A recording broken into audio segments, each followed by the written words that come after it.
Good afternoon, everyone.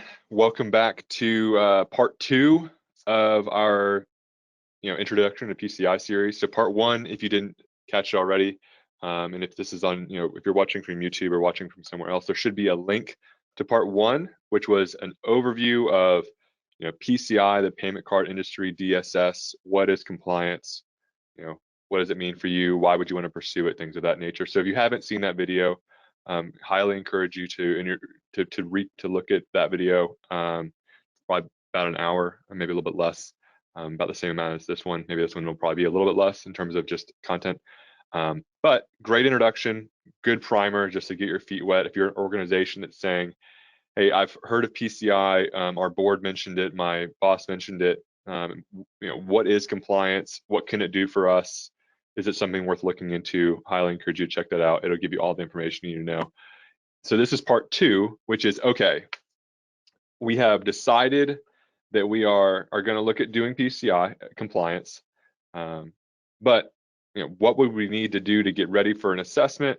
What do we need to do? What's going to be required of us?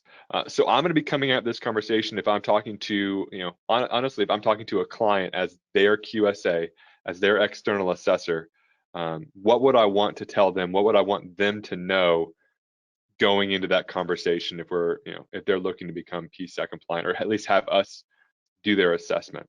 So again, this conversation is for compliance managers, anyone in the security space who has responsibility for compliance of in any sort, security, IT, if you're on the product side, and from a service provider perspective, and you're looking at what would it take for, if we were to get our product certified as PCI compliant, all of the above.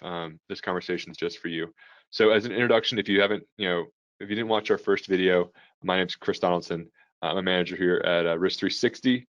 I lead our PCI service line. I am a PCI QSA, so what I'm about to convey to you are exactly the conversations and guidance and requirements that I convey to all of my clients at the start of our engagements. And it's my approach for all future conversations, or my future conversations as well. This is just how I do things, and this is how things are done in the industry. Regardless if we're your QSA or if you have another firm, expect the same things. High level, we're going to talk about what does it look like to go through the before the assessment, before the audit.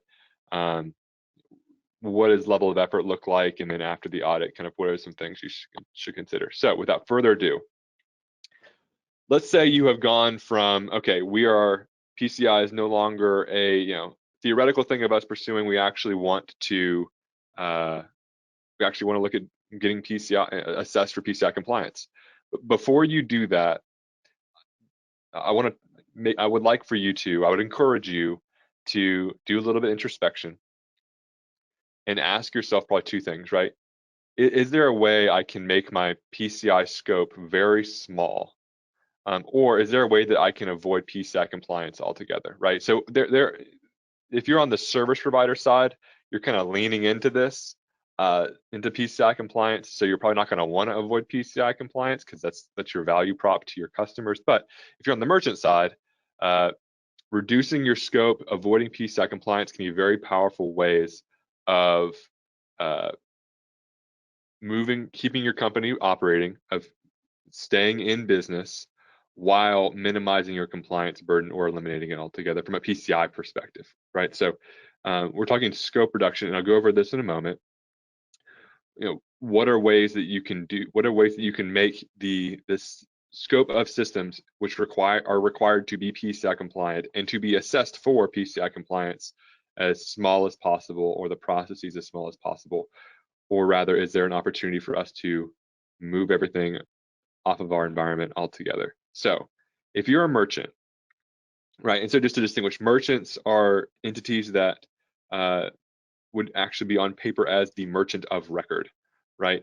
Or if you are a service provider that has a very clearly defined payment channel, right? You facilitate payments intentionally and explicitly on behalf of others, then you're going to fall into this first column. Let's talk about what your options are, right, for reducing or moving the compliance, reducing your compliance burden, or outsourcing it entirely, right? Number one is network segmentation.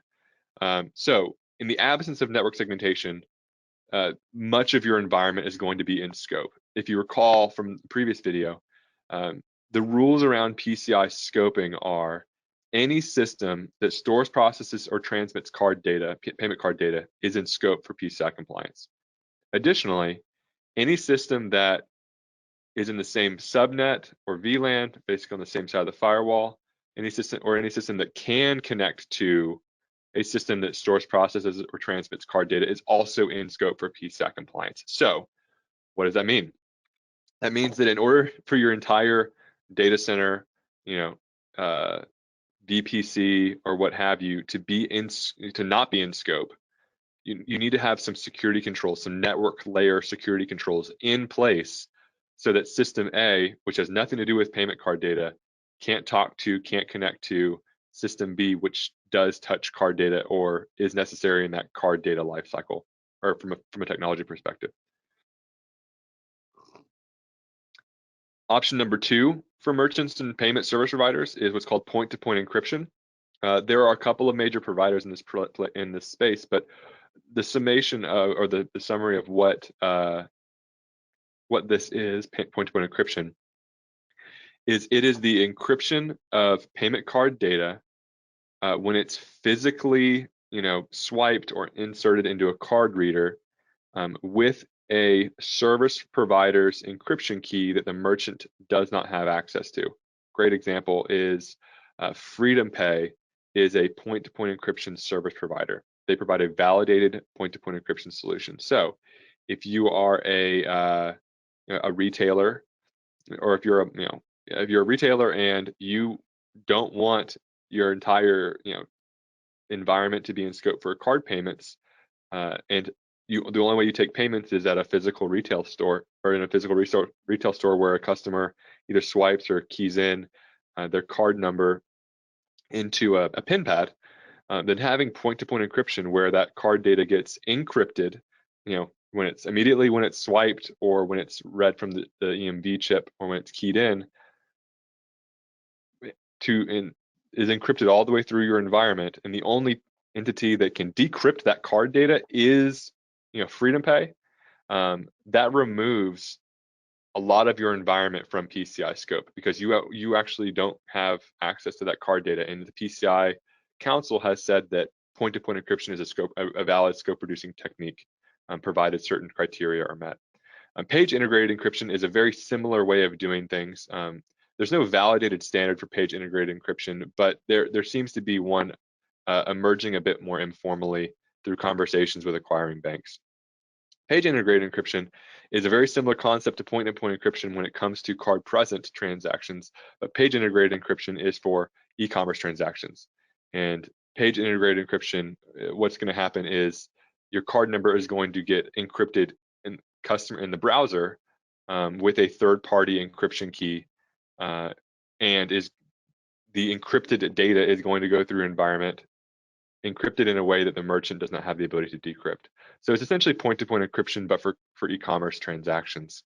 Some of the more major processors have solutions in this space as well, Fiserv being one of them. Payment outsourcing and payment iframe. So these are quite a bit more scope reducing in the fact that if you have a redirect, for instance, if a customer goes to your website and they click, hey, make a payment, and it redirects them to, for instance, authorize.net or another provider in the space, CyberSource, then Merchant Link. There's quite a few of them. That payment page is not yours, right? And so that is one of the most powerful ways of reducing scope because no card data even touches a system or touches a web page that you developed yourself. Similarly, on the payment iframe space, depending on the QSA, this would either be filed as what's called an SAQ-A or an SAQ-AEP, meaning that there is, the elements of the payment page, that iframe, didn't originate from your environment. So you've greatly reduced the amount of things you have to actually maintain compliance for. because the card data is never touching your system. It's only ever being sent to a third party, which is very impactful. In those cases as well, for payment outsourcing, there are rather service providers who can be the merchant of record on your behalf, meaning that you wouldn't even own the transaction at all. Or you can still be the merchant of record, and you would have very, very minimal PCI compliance requirements because you don't touch the card data. But that option is available to not be the merchant of record, or to be the merchant of record for payment outs, or for what's called a payment redirect. And then lastly is tokenization. And tokenization simply is the use of tokens instead of card data for protecting card data at rest. A token, different from hashing, different from encryption. A token is a random value assigned to a card number that can be used like a card number within a certain environment. So those are the options that are available to a merchant. Tokenization, by the way, is just for reducing scope for card data at rest in a flat file in a database or what have you. Those are the options that are present or exist for merchants or payment service providers. Non-payment service providers, on the other hand, the only real scope reduction mechanism or scope reducing mechanism that you have at your disposal is going to be network segmentation, because all of these other scope reducing techniques, they deal with they deal with card data itself. And as a non-payment service provider, you're not going to know what is card data and what isn't. Specifically, if you're providing a platform, if you're providing a product, if you're providing a service, there's no way for you to know what card data is even in your environment if you even touch card data to begin with. I guess one more that could have been added here is services outsourcing or offloading of responsibility. This would be the case of if you have an outsourced detect and respond or a managed detect and respond service that can minimize the amount of compliance that you are responsible for yourself, and it would be offloaded essentially to a third party to accomplish that on your behalf. If you have if you use cloud services, right, and a lot of your physical security needs or physical security requirements are essentially outsourced to the cloud or to AWS, Azure, Google, that is another option, I suppose, that could be on here. But I wanted to make sure that everyone had at least a list of what was available to them as an organization looking to become PCI compliant, for how do you reduce scope and make your PCI compliance burden smaller. So what do you need to have? Okay, all right, so we're good to go. We have, we at least know if we wanted to use scope reducing technologies or not. What do I need to start? There's two things that you really need, and that I'm going to look for when I'm coming in the first, or at least maybe the first or second conversation that we have, right? I want to understand that you have a clear definition of your PCI scope, and that I want to understand that how you are confident that you're currently PCI compliant. So when I say that, so let's start with number one. What do you want me to assess? That's probably the best way of putting it. And then how are you, what reports, what documentation, what rationale do you have to make me believe, or to help me get comfortable rather, that the scope that you're proposing is accurate based off of the PCI scoping guidelines, right? That's what I'm really looking for from the entity that I'm going to be assessing. The second thing is, help me get some sort of comfort that you are actually ready to be assessed. Now, that technically, by the letter of the law, is not my responsibility. I could, and some QSAs can or do, just say, okay, you want me to assess you? I'm going to go assess you. And they may find a ton of stuff and then hand you a non-compliant rock, or hand you a non-compliant attestation of compliance that fails you. I would much prefer, in our methodology, is I want to get some sort of confidence from you before we start that we're not going to end up, or that you're not going to have bad expectations about when you can actually file for PCI compliance. Even in the case that you have filed for compliance in the past, that doesn't necessarily mean you're compliant currently. So, in my job, at least as I see it, right, is to help guide you correctly. And part of that is to tell you if it's wise to pursue an assessment right now, or if you should wait for 3 months.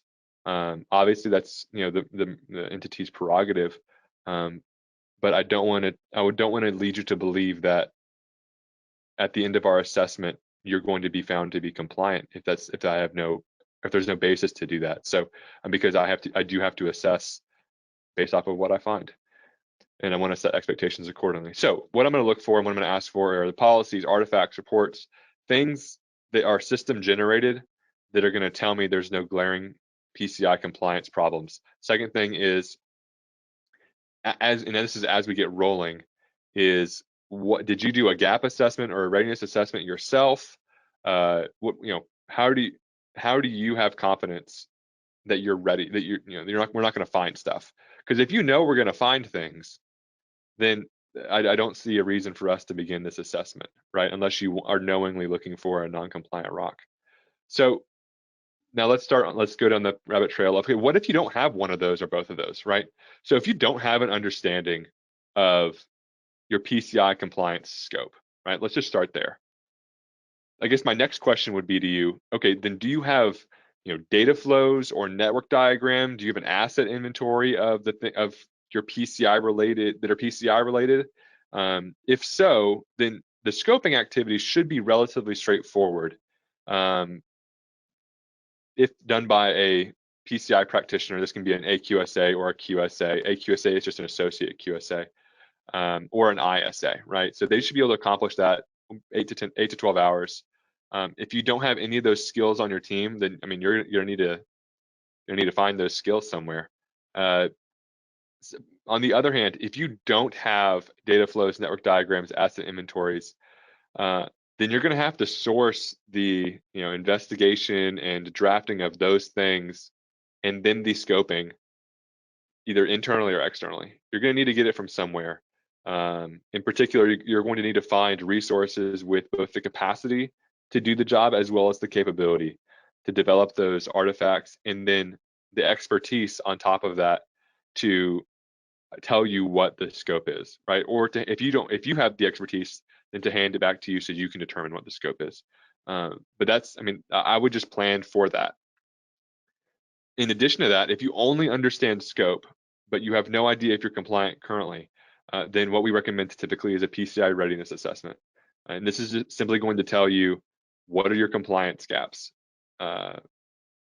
Generally, what can be done as a part of an engagement is to do a readiness assessment with then hand the compliance gaps back over to the entity for them to remediate, and then we would come back in and revalidate that remediation has been completed, make sure our work papers are together, and then draft a report if appropriate. If this is something you can do on your own, if you believe you have the capability and the capacity and the expertise to do it, then by all means, go for it. I don't expect it to take any less than 80 hours, no matter the size of the merchant. Unless you are an SAQA, which is possible, I don't expect it to take any less than 80 hours. If you're a service provider, definitely not less than 80 hours. Most merchants, if you touch card data in your environment, it will not take less than 80 hours. It would only be if you didn't touch card data at all that it would take less than 2 weeks. And then after that, plan on there being some sort of remediation effort to bring all of the compliance gaps that you find, if any, into compliance. And then you should be ready for a QSA to come on site if you haven't already engaged one. As a note, these services, like the help us scope, help us understand where card data is, and then help us, honestly, identify if we're ready for an assessment or not. Those are all services that we provide in addition to straight up certification services. If you find yourself in any of these spots, feel free to reach out, and we'd be happy to give you some sort of guidance on what we believe would be the next best step based off of your goals as an organization, what risks you see to your in your environment, known security vulnerabilities or known security gaps. We'd be happy to give you a quick consult on what we actually would recommend in terms of path forward, and if there's any way we can help support you in your goals. In terms of, so if you have those things, what is the normal timeline in an assessment? So normally, right, assessments are going to go. So if we just come in and there was nothing from the previous slide done, right, you had everything ready, you had your scope, you told us you were good to go, you were fully compliant, like just you need to just come in and confirm it, right, do the assessment. What we're going to do is the following order of operations. First of all, we are going to do some sort of scope validation. I'm sure you did a great job scoping. I'm sure whoever helped you do scoping did a great job scoping. I'm sure your scope from last year was fully accurate, but I still have to validate that whatever scope, whatever assets, processes, people, what have you, we're going to assess for PCI compliance this year is in alignment with the scoping guidance from the council, right? I still have to review all the artifacts that that support your scope. I still have to do all of that as a part of my assessment, and you want me to, because tribal knowledge or things that have been in scope previously may not need to be in scope in the future. Maybe you did some things between last year and this year that actually make it so that 5 systems that were tested last year don't actually need to be tested because there's no impact on PCI. There's no reason for them to be in scope. Additionally, a QSA in the past could have overscoped or underscoped your environment. That is certainly possible. So looking every year fresh from a scope perspective really is beneficial, both for myself as well as for our team, as well as for you, just to make sure that we're all starting off on the right foot. Second thing that we're going to do is we are going to do evidence review. What this looks like is, as you would imagine, we have a list of things that we need to review from an evidence perspective. Some of them are, I guess we'll call it a report, some of their policies, some of them may be screenshots, some may be system output, but we're going to request quite a bit of information or quite a bit of evidence, artifacts, what have you. You're going to send those to us. We have a hosted web application that we have developed in-house that we use for all of our assessments. That is a secure portal. Our clients are going to upload evidence to the individual evidence requests listed in that application. We're going to go in and review them, provide feedback, and that's where we're going to do our initial controls assessment based off of that information. Typically, the lead time there is 4 to 6 weeks, depending on what depending on the timelines allowed for and what the client's target timelines are, but that's typically the lead time we give. Sometimes it's shorter. Sometimes it could be a few, 1 to 2 weeks, depending on what the urgency is of the scheduling. The next thing that we're going to do, but again, I'll discuss all that with your QSA. The next thing that we do in the process is we do interview and we do observations. I need to talk to you, right? I need to confirm from your mouth that you understand, what the process is for X, Y, or Z. I need to see on paper, or I need to see rather in a terminal or in a console, an administrator logging in and having the multi-factor authentication queues trigger, having, I need to see on paper configuration or on a screen configurations, whether that's, over the shoulder surfing or whether it's a screen share, screen or through screenshots at times. I need to see and talk to folks from your organization.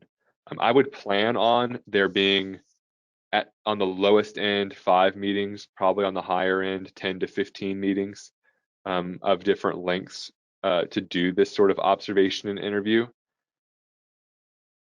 Your QSA should guide you accordingly on how they want to structure those meetings. And in particular, they should work with you to be efficient with folks from your team's time, so that you're not asking Jim or Samantha or Tandu, like whoever, the same, you're not in meetings with them asking the same questions 5 different times for 5 different things, right? They should try to be efficient with time. The 4th step is going to be remediation. This may or may not be applicable. If you have no compliance gaps, then this is not applicable to you because there will be nothing to remediate. But if any compliance gaps were found, relatively minor compliance gaps, we'll say, during the scoping, evidence review, or interview observation phases, your QSA may give you the opportunity to remediate things before they write their report or sign their report, rather than giving you a failing attestation of compliance. Again, from our perspective, we do try to make this accommodation. not that it's our job to make you compliant, but we believe that it's valuable to give you the courtesy of having time to remediate things if that is available. In addition to that, just as an FYI to everybody, in PCI version 4.0, there is a different categorization of compliance status for each control, which is in place with remediation. So historically, and in the current version of the DSS 321, when you look at an attestation of compliance or a ROC, the checkboxes for this is in place or not in place are simply in place, not applicable, not tested, or not in place. Right? It's those. They've added a new status for version 4.0, which is in place with remediation, which means me as the QSA, when I came on site and started my testing, this was not in place.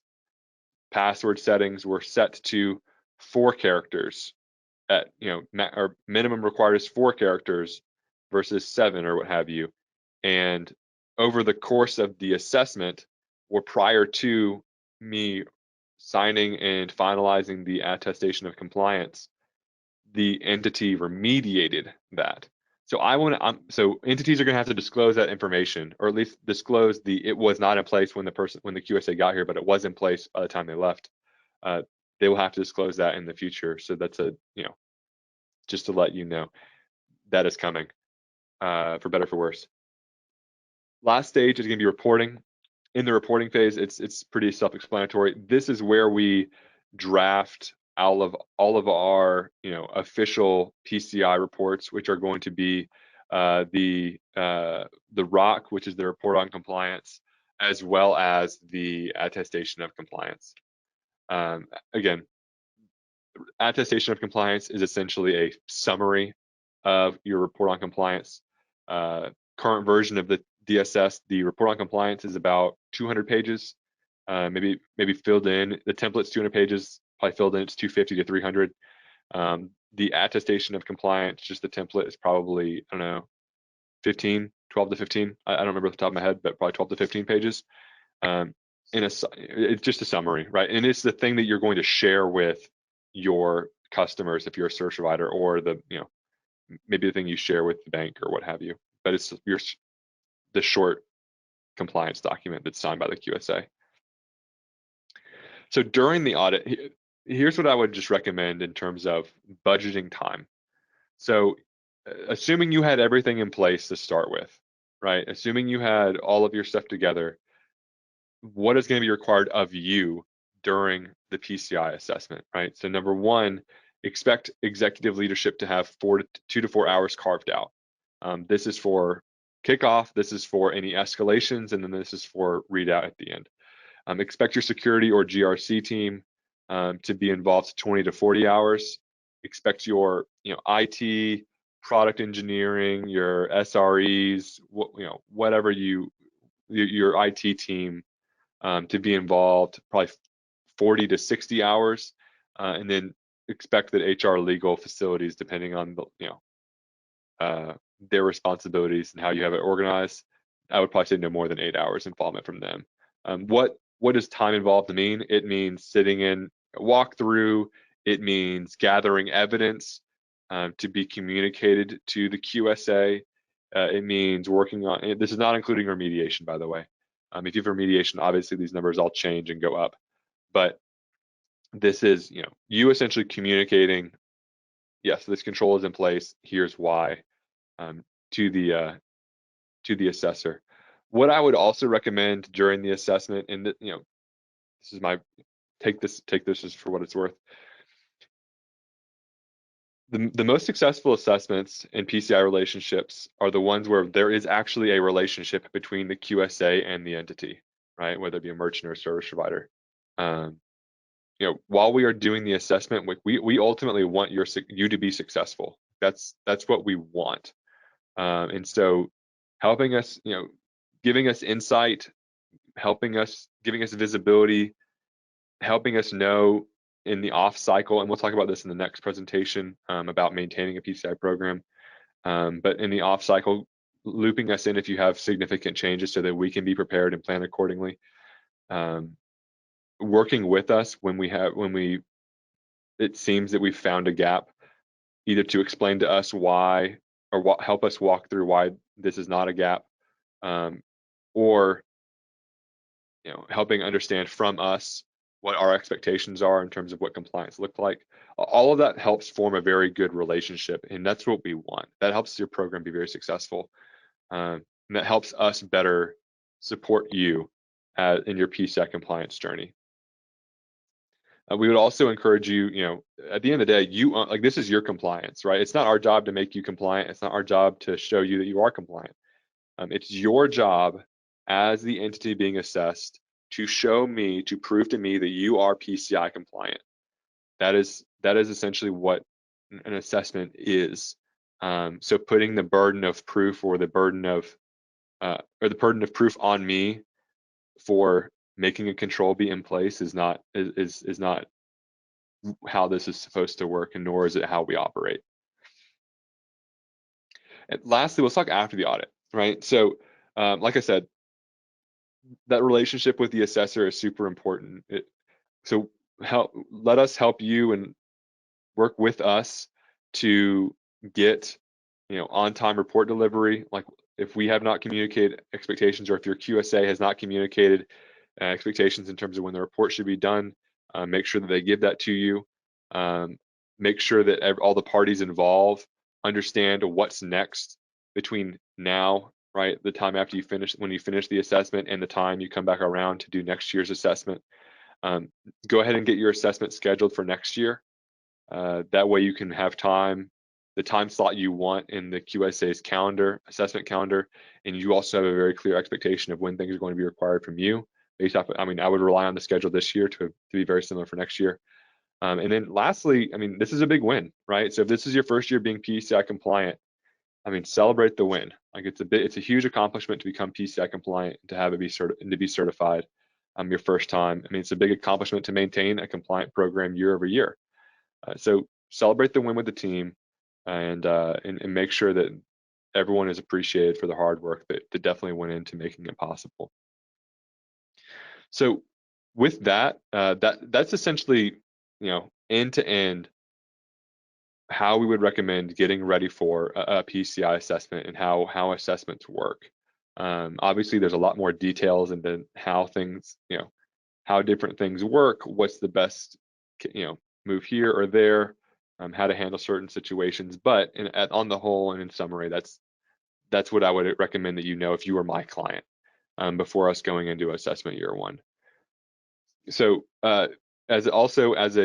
just look forward next time. So tune in in October for the third part in our 4-part series, which is everything you need to know to maintain a PCI compliant program.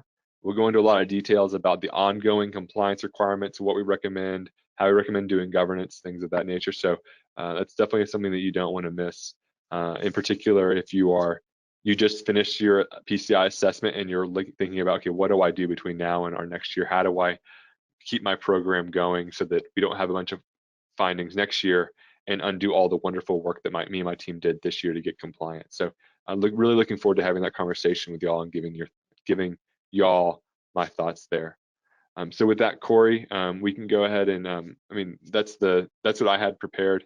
Are there any questions, or is there anything from the team that we want to answer?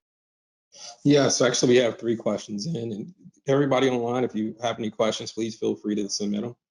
The first one is, what does a good auditor relationship look like? Yeah, so I think we released a white paper about this a while ago, or a blog post, one of the two. But if not, we can find a link and link it in the YouTube details below. But summary is, there are 2 kinds of QSAs, right? We'll call them auditor QSAs and then consultant QSAs. At the end of the day, the output is similar from a deliverable perspective. You're going to get a ROC and you're going to get an attestation of compliance that it tells you either you're compliant or you're not compliant. However, what I believe a good relationship is the one that is more in the consultative QSA bucket, which is, or rather, it's characterized by the merchant or the entity having the ability to consult the QSA on how to move forward in certain situations, right? There is an open line of it's characterized by an open line of communication between the entity and the QSA, to where the QSA is never surprised when they come on site to do the assessment, and the merchant or the service provider is never surprised by the approach that the QSA takes in terms of testing, sampling, or scoping. So it really is characterized by a lot of visibility and communication from across the board between both parties. And our next question is in line to that question. It's like, what are the most important things to consider when choosing an auditor? Yeah, that's really, like I said, it's really based on what you're looking for, right? Do you want your QSA to be involved in your world? Like, do you want them to have a lot of insight and understand how the soup is made, or how the sausage is made, rather, on architectural decisions, like why you chose this? Do you want them involved in giving you input on what will help you be PCI compliant moving forward as you're doing new initiatives, or what they would accept, how they think about security best practices? So, and if you want that relationship, you're obviously going to look for a QSA who has a lot of deep technical expertise. A QSA, if you're in the cloud, a QSA who is very cloud aware, right? Who works with a lot of cloud native companies or cloud native environments. Separately, if you're just looking for a very transactional relationship because you have other things going on and you're not looking to have your QSA be quite involved, then having a QSA who's much more of an auditor, right? They provide, they're a little bit lower touch, right? They allow you to do your thing because you have your own PCI team, you have your own set of experts on your side. You essentially need them to provide you the certification. Then that is an option as well. So think about what your needs are, right? And what deficits you have on your team, and if you want the QSA to fill those deficits, and if so, that's what you look for in a QSA. But in either case, you want your QSA to have some sort of tool to facilitate the assessment, and two, you want them to demonstrate expertise in whatever your architecture is. And Chris, that leads to our next question, which is, can you please suggest any tools for data flow mapping? Good question. So data flow mapping, there really aren't a lot of good tools to do it that would map things. What we have seen work in the past is so tools like Red Seal or other network architecture related or networking tools can help map out the network side of things. They can also help map out how data flows through the environment. It's not going to be specific to data type, right? But it's going to tell you this system, is talking to this system, is talking to this system. And VPC or NetFlow data can help you piece things together. Bottom line is, I have not found a great tool to do data flow mapping in an automated fashion. There are probably tools that may give you some sort of insight, may take you maybe 25 to 30% of the way. I'm not aware of what they are outside of the ones I listed. But that would be, unfortunately, there's not a great answer there from an automated tooling perspective. Okay, Chris, we have one last question. Sure. Like, how do I get Risk 360 to help me with my PCI program? Yeah, that's a great question. So when we talk about PCI program, there's a lot of different elements to it. The ones we started talking about at the beginning are essentially, what is my scope and am I compliant? Like, what do I need to do to become compliant tactically? What we offer in addition to our certification services is we do PCI implementations where we would come in and there's a very standard set of plays. We will do, if you have data flows we won't necessarily do this step, but if you don't have data flows, we'll help you do the data flow mapping and figure out, where is all the data? Where's all the card data if you have card data? Then we'll do a scoping and readiness assessment, which will identify, okay, what is in scope? What are we defining as our scope if we're a service provider?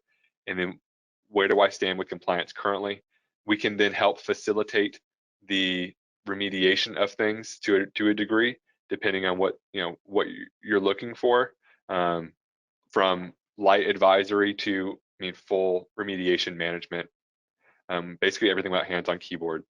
And then the last thing we can do is we can help you from a reporting perspective. Now, depending on what how involved we were in defining the controls environment through the remediation portion, kind of limits what we can do from a reporting, or changes what we can do from a reporting perspective.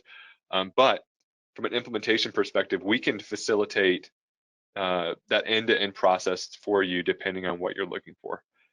As we mentioned in the previous call, the previous video, there's different kinds of reports you can, or different times of compliance you can, or rather attestations you can do.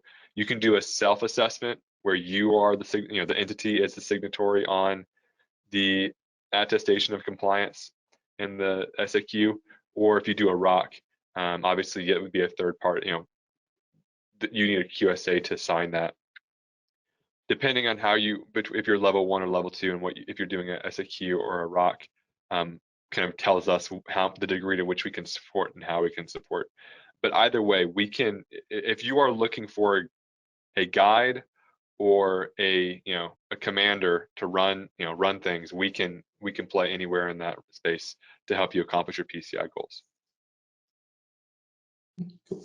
Well, thank you, Chris. That's our last question for today. Guys, if you have, I'm sorry about that. One came up. You mixed. It's one extra one. This came in from Hassan. You mentioned about checklist help. Is getting ready for a PCI audit. I'm sorry, it's kind of hard to read.